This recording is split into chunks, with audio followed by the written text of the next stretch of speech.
السلام علیکم ویورز، آج ہم پڑھیں گے سورۃ المسد۔ شروع کرتے ہیں اللہ کے پاک نام کے ساتھ جو بڑا مہربان نہایت رحم والا ہے۔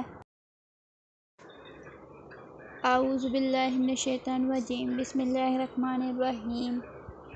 تبت یدا ابی لہب وتب۔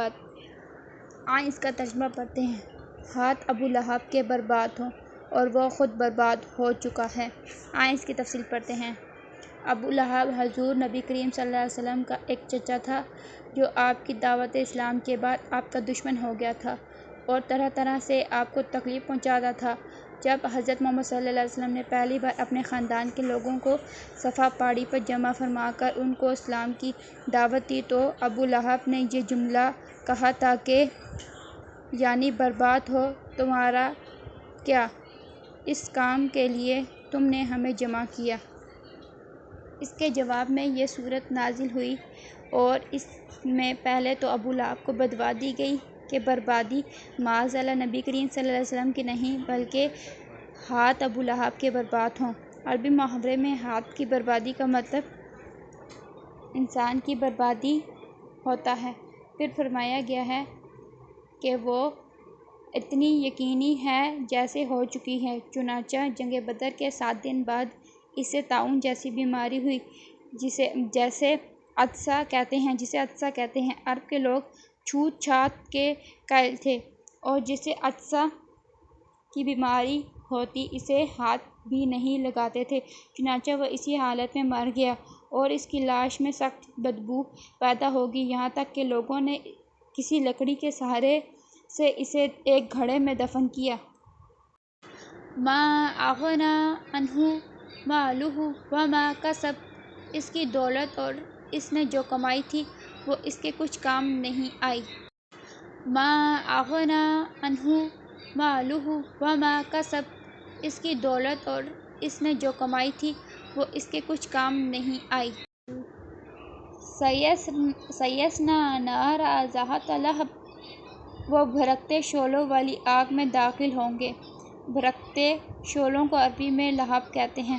ابو لہب کو بھی اس لیے کہتے ہیں کہ اس کا چہرہ شعلوں کی طرح سرخ تھا۔ قرآن کریم نے یہاں دوزخ کے شعلوں کے لیے یہی لفظ استعمال کرکے یہ لطیفہ اشارہ فرمایا ہے کہ اس کے نام میں بھی شعلوں کا مفہوم داخل ہے۔ اسی مناسبت پر اس سورت کا نام بھی سورۃ لہب ہے۔ وامرأتہ حمالۃ الحطب۔ اور اس کی بیوی بھی لکڑیاں ڈھوتی ہوئی۔ آئیں اس کی تفصیل پڑھتے ہیں۔ ابو لہب کی بیوی جمیلہ کہلاتی تھی اور وہ بھی حضور اقدس صلی اللہ علیہ وسلم کی دشمنی میں اپنے شوہر کے ساتھ برابر کی شریک تھی۔ بعض روایات میں ہے کہ وہ رات کے وقت آپ صلی اللہ علیہ وسلم کے راستے میں کانٹے دار لکڑیاں بچھا دیا کرتی تھی اور آپ کو طرح طرح کے ستایا کرتی تھی۔ اس کا مطلب بعض مفسرین نے تو یہ بتایا ہے کہ وہ اگرچہ ایک باعزت گھرانے کی عورت تھی لیکن اپنی کنجوسی کی وجہ سے ایندھن کی لکڑیاں خود ڈھو کر لاتی تھی، اور بعض حضرات نے فرمایا کہ وہ حضرت محمد صلی اللہ علیہ وسلم کے راستے میں جو کانٹے دار جھاڑی بچھاتی تھی اس کی طرف اشارہ ہے۔ ان دونوں صورتوں میں لکڑیاں ڈھونے کی یہ صفات دنیا ہی سے متعلق ہے، اور بعض مفسرین نے یہ فرمایا ہے کہ یہ اس کے دوزخ میں داخلے کی حالت بیان فرمائی گئی ہے، اور مطلب یہ ہے کہ وہ دوزخ کی لکڑیوں کا گھڑا اٹھائے داخل ہوگی۔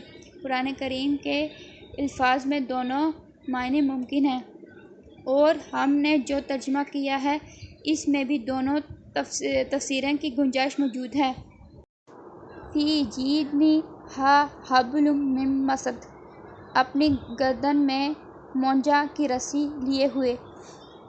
پہلی تفسیر کے مطابق جب یہ عورت لکڑیاں ڈھو کر لاتی تو ان کو مونجا کی رسی سے باندھ کر اپنے گلے میں لپیٹ لاتی، اور دوسری تفسیر کے مطابق یہ بھی دوزخ میں داخلے کی کیفیت بیان ہو رہی ہے کہ اس کے گلے میں مونجا کی رسی کی طرح توق پڑا ہوا ہوگا۔